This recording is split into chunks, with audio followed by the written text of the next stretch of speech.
Hello दोस्तों, आप लोगों का आपके अपने चैनल में स्वागत है। आज हम जिस मूवी को लेकर आए हैं उसका नाम है द इमिटेशन गेम। ये फिल्म 2014 में आई थी। ये एक वॉर ड्रामा फिल्म है। ये एक ट्रू स्टोरी पे बेस्ड कहानी है। इस फिल्म में हम सबके प्यारे डॉक्टर स्ट्रेंज हैं, जिन्होंने एलन ट्यूरिंग के नाम का कैरेक्टर निभाया है। तो चलिए मूवी शुरू करते हैं।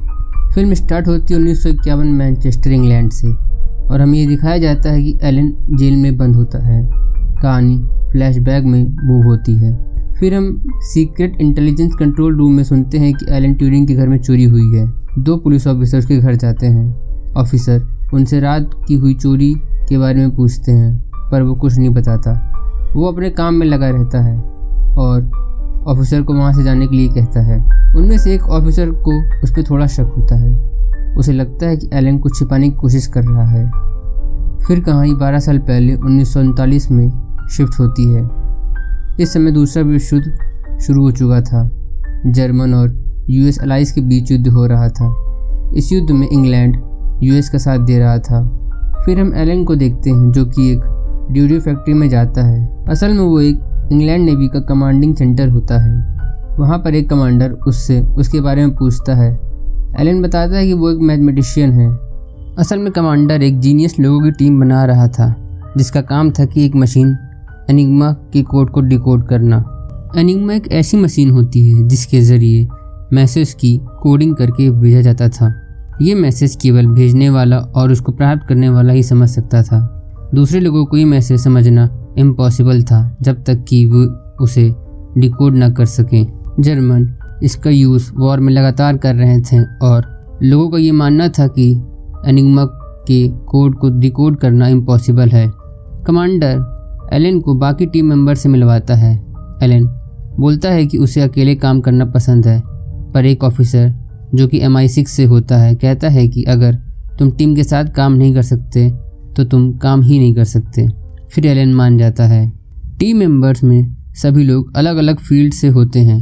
उसमें से एक चेस चैंपियन भी होता है जिसका नाम होता है ह्यूज अलेक्जेंडर। वो काफ़ी जीनियस होता है। उसे कमांडर टीम का लीडर बना देता है। फिर वो लोग एनिग्मा को डिकोड करने में लग जाते हैं। इसमें एक सबसे बड़ी दिक्कत यह होती है कि जर्मन हर सुबह अपनी सेटिंग को चेंज कर दिया करते थे। हमें ये दिखाया जाता है कि बाकी टीम मेंबर्स एक साथ काम कर रहे होते हैं, पर एलन अलग काम कर रहा होता है। टीम मेंबर्स के पूछने पर एलन उनको बताता है कि वो एक ऐसी मशीन बना रहा होता है जो कि एनिग्मा के कोड को तुरंत डिकोड कर सके। नेक्स्ट सीन में हम देखते हैं कि एलन कमांडर से मिलने आता है। वो कमांडर को बताता है कि उसे 85 लाख रुपए चाहिए मशीन बनाने के लिए। कमांडर उसे मना कर देता है। कमांडर कहता है कि यहाँ पर रहना है तो तुम्हें डिसिप्लिन में रहना होगा और अपने कमांडर की बात माननी होगी। तो इस पर एलन उनके कमांडर का नाम पूछता है, तो वो उसको उनका नाम और एड्रेस बता देता है, जो कि उस समय के इंग्लैंड के PM चर्चिल होते हैं। फिर एलन चर्चिल को एक लेटर लिखता है और उनको एनिग्मा और अपनी मशीन के बारे में बता देता है। वो उनसे 85 लाख रुपए के लिए भी रिक्वेस्ट करता है। उसकी रिक्वेस्ट एक्सेप्ट कर ली जाती है और उसे टीम का इंचार्ज भी बना दिया जाता है। एलन को अपने मशीन में हेल्प के लिए कुछ और जीनियस माइंड की ज़रूरत होती है। इसके लिए वो एक पजल सॉल्व करने का कंपटीशन रखता है। उसे 2 लोग मिल जाते हैं, जिसमें से एक लेडी होती है और उसका नाम जॉन क्लर्क होता है। एलन का अपने टीम मेंबर से अभी भी बन नहीं रही होती है। वो अपने मशीन में अकेले ही काम कर रहा होता है और बाकी के मेंबर्स अलग काम कर रहे होते हैं। फिर एक रात एलन मिस क्लर्क के कमरे में जाता है। मिस क्लर्क उससे पूछती है कि तुम एनिग्मा के कोड को कैसे तोड़ोगे। तो इस पर एलन बोलता है कि मैं नहीं बल्कि क्रिस्टोफर तोड़ेगा। असल में एलन ने उस मशीन का नाम क्रिस्टोफर रखा था जिसे वो बना रहा होता है। क्रिस्टोफर उसके बचपन के एक दोस्त का नाम होता है जो कि बीमारी से मर जाता है। नेक्स्ट सीन में हम देखते हैं कि कमांडर एलन के डेस्क और कमरों की तलाशी कर रहा होता है। कमांडर को ऐसा लगता है कि एलन एक रशियन एजेंट है, पर कमांडर के हाथ कुछ भी नहीं लगता। कमांडर कहता है कि बस मुझे एक और मौके की ज़रूरत है। असल में कमांडर एलन को पसंद नहीं करता है। नेक्स्ट सीन में हम देखते हैं कि मिस क्लर्क एलन से मिलने आती है। एलन उस समय अपनी मशीन को यानी क्रिस्टोफर को बना रहा होता है। कमांडर वाले इंसिडेंट से एलन का मूड ऑफ रहता है।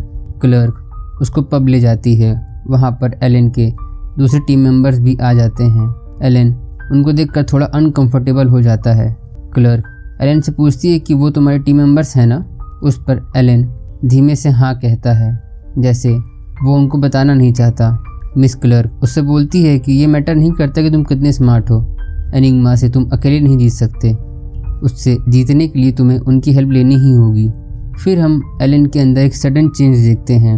एलन अगले दिन अपने टीम मेंबर्स के लिए एप्पल लेके जाता है और बहाने से उनसे हेल्प मांगता है। बाकी लोग अब उसकी हेल्प करने को तैयार हो जाते हैं।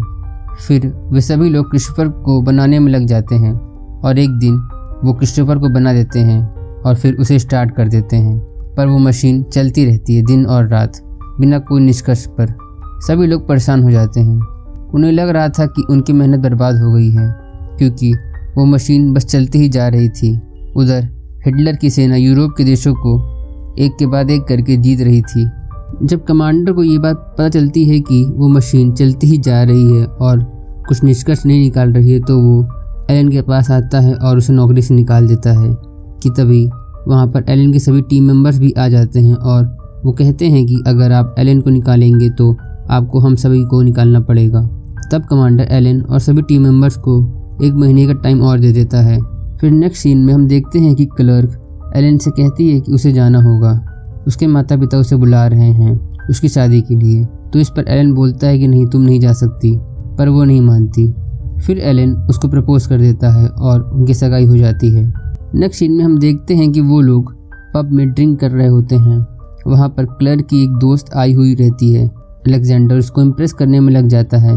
क्लर्क की दोस्त कहती है कि वह हर रोज़ रेडियो पर जर्मन के मैसेज को सुनती है और मैसेज भेजने वाला बंदा मैसेज एक ही पैटर्न पर भेजता है और उन हर मैसेज में कुछ वर्ड्स बार बार रिपीट होते हैं। तो इस पर एलन को कुछ आइडिया आता है।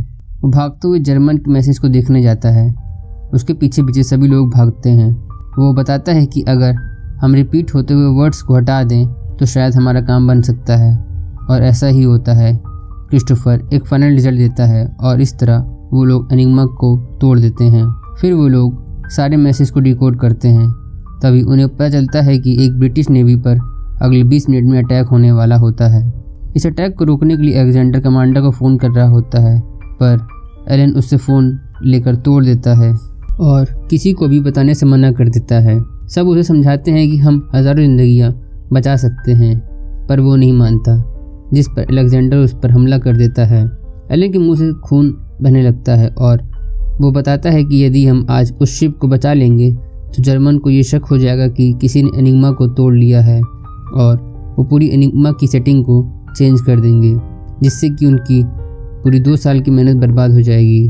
फिर उन लोगों को समझ में आ जाता है कि तभी टीम का एक मेंबर जिसका नाम पीटर होता है, वो कहता है कि आज जिस शिप पर हमला होने वाला है उस पर उनके भाई हैं। पीटर एलन से रिक्वेस्ट करता है कि वो उन्हें बचा ले, पर एलन कहता है कि हम ऐसा नहीं कर सकते, और फिर वैसे ही शिप पर हमला हो जाता है और पीटर के भाई मर जाते हैं। इससे पीटर एलन से काफ़ी गुस्सा हो जाता है। नेक्स्ट सीन में हम देखते हैं कि पीटर जानबूझकर एलन को धक्का मार के उसके सामान को गिरा देता है। जब एलन सामान उठा रहा होता है तब एलन टेबल पर एक किताब देखता है। वो टेबल एलन के एक टीम मेंबर जॉन की होती है। तभी हमें ये भी पता चलता है कि जॉन एक रशियन एजेंट होता है। जॉन कहता है कि अगर तुम मेरा ये सीक्रेट किसी को बताओगे तो वो भी उसका सीक्रेट कि एलन एक गे है सबको बता देगा। फिर एलन ये बात किसी को नहीं बताता। नेक्स्ट सीन में हम देखते हैं कि MI6 का ऑफिसर क्लर्क के घर में छानबीन कर रहा होता है। उसको उसके घर में जर्मन के भेजे हुए ओरिजिनल कोड्स मिलते हैं। वहाँ पर एलन आ जाता है। ऑफिसर एलन से कहता है कि क्लर्क एक रशियन एजेंट है, तो इस पर एलन कहता है कि नहीं, वो नहीं है बल्कि जॉन है, और ये कोड मैंने उसे तब दिया था जब हम एनिग्मा को तोड़ने की कोशिश कर रहे थे। तभी ऑफिसर कहता है कि हाँ मुझे पता है, और काश वो एजेंट तुम होते। असल में MI6 का वो ऑफिसर भी एक रशियन एजेंट होता है और उसी ने ही जॉन को टीम में शामिल किया था। तब से एलन काफ़ी डर जाता है। उसे लगता है कि हर समय कोई उसका पीछा कर रहा है। उसे क्लर्क की काफ़ी चिंता होती है। उसे लगता है कि उसे और क्लर्क को कभी भी कोई भी फंसा सकता है। इसलिए वो क्लर्क से अपना रिश्ता तोड़ देता है और उसे वहाँ से जाने के लिए कहता है, पर क्लर्क नहीं मानती। जब एलन देखता है कि क्लर्क उसकी बात नहीं मान रही है तो वो कहता है कि उसने उसे केवल एनिग्मा मशीन तोड़ने के लिए यूज़ किया है, वो काम हो गया है और वो वहाँ से अब जा सकती है। इस पर क्लर्क काफ़ी गुस्सा हो जाती है और एलन को एक तमाचा मारती है, पर वो अब भी वहाँ से जाने से मना कर देती है।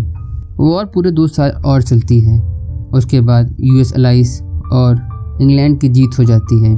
फिर MI6 का वो ऑफिसर उन सब को वहाँ से जाने के लिए कहता है। जाने से पहले उन लोगों को एनिग्मा और क्रिस्टोफर के सारे सबूत और डॉक्यूमेंट्स को जलाने के बारे में कहता है, जैसे वो कभी एग्जिस्ट ही नहीं करते थे। देन कहानी प्रेजेंट डे पर शिफ्ट होती है और एलन को गे होने के लिए गिरफ्तार कर लिया जाता है। उसे 2 साल की जेल या हार्मोनल चेंज थेरेपी में से एक चुनना होता है, तो वो थेरेपी को चुनता है। पर इस थेरेपी के दौरान उसका अपनी बॉडी पर कंट्रोल नहीं रहता, वो अनस्टेबल हो जाता है, उसका हाथ कांपता रहता था, इससे उसे काफ़ी दर्द होता था और इसी तरह एक दिन वो अपने घर में सुसाइड कर लेता है। ये एक सच्ची कहानी है। फिल्म के लास्ट में हमें ये बताया जाता है कि ये सीक्रेट 50 सालों तक दुनिया से छिपा कर रखा गया था कि एलन ट्यूरिंग नाम के शख्स ने एनिग्मा मशीन के कोड को तोड़ दिया था और वर्ल्ड वॉर सेकेंड में इसी के चलते ब्रिटिश को जीत मिली थी। एनिग्मा को तोड़ने की वजह से 14 मिलियन लोगों की जान बचाई जा सकी थी। ये एक सच्ची कहानी है।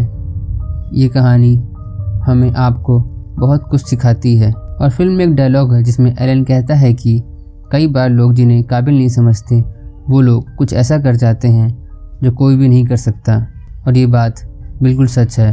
ये डायलॉग अपने आप में एक लर्निंग है और उम्मीद करता हूँ कि आप सब इसकी गहराई को समझ रहे होंगे। तो आपको आज की हमारी ये कोशिश कैसी लगी इसको कमेंट बॉक्स में ज़रूर बताइएगा और चैनल को सब्सक्राइब करिएगा।